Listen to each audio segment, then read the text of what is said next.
Coast Studios in Oklahoma City. This is an OU update with Ryan Aber. I'm Jenny Carlson. Ryan, the Sooners took care of business on Saturday, beating Texas in their home finale for the regular season. Really put them in great position in the Big 12 for the tournament and maybe the NCAA tournament. Where do the seedings stand at this point? Well, when you're talking about the Big 12 tournament, right now OU's in the driver's seat for the number 2 spot, especially after Oklahoma State's win over Kansas State on Monday night. That assured the Sooners that if they win out, they're going to be the number 2 seed because Kansas State was the only team that could have held a tiebreaker over OU. With OU sweep of Texas, they're in a great position for the number 2 seed there, which would put them opposite Kansas, obviously, in the bracket. And then when you look at the NCAA tournament, I talked to some bracketologists over the weekend. They said with that win, it pushed them up into the 4 seed area, so they could go as high as a 3 if they continue winning.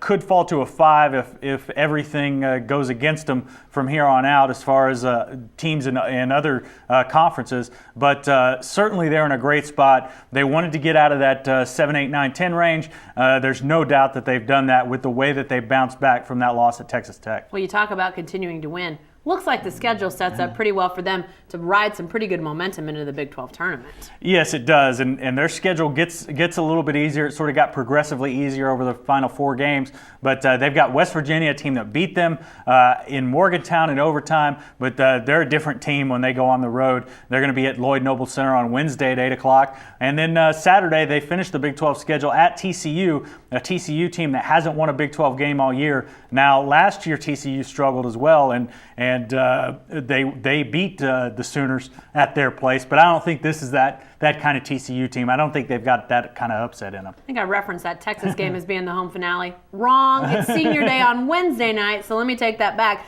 which brings us to those seniors. Tyler Neal obviously having a nice end to his career. Cam Clark, though, if this team wants to really go deep into March, Cam Clark has to be pretty good for them, doesn't he? Absolutely. When the Sooners have been their best, it's because Cam Clark has been on, and he's really, we've talked about it all year, the way he's developed his mid-range game, being able to take 4s out to the perimeter and hit those shots outside. He had, I believe, 1 3-pointer last year. He has a boatload of them this year. That's really helped spread out defenses, and also he's doing a good job of distributing the ball. He hadn't been scoring near as much since he scored those 32 points against Kansas the first time around in Big 12 play.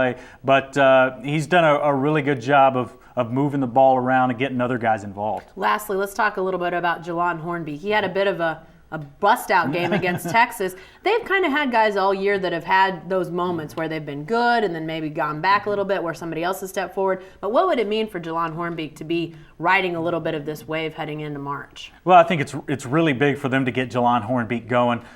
Certainly, Jordan Woodard has been phenomenal this season, but he struggled at times. And when he struggled, Jelon Hornby has been able to step up and play some of those key minutes. He's played at the end of games. He's hit some big shots, none bigger than some of the ones he hit on Saturday against Texas. And when you get to the NCAA tournament time, a lot of it is determined by how well your guards are playing, and certainly Jelon Hornby, if he's going, that makes the Sooners feel a whole lot better about what they're doing in March. Great. Thanks, Ryan. Be sure to stay with the best coverage team anywhere at newsok.com and every day in the Oklahoma.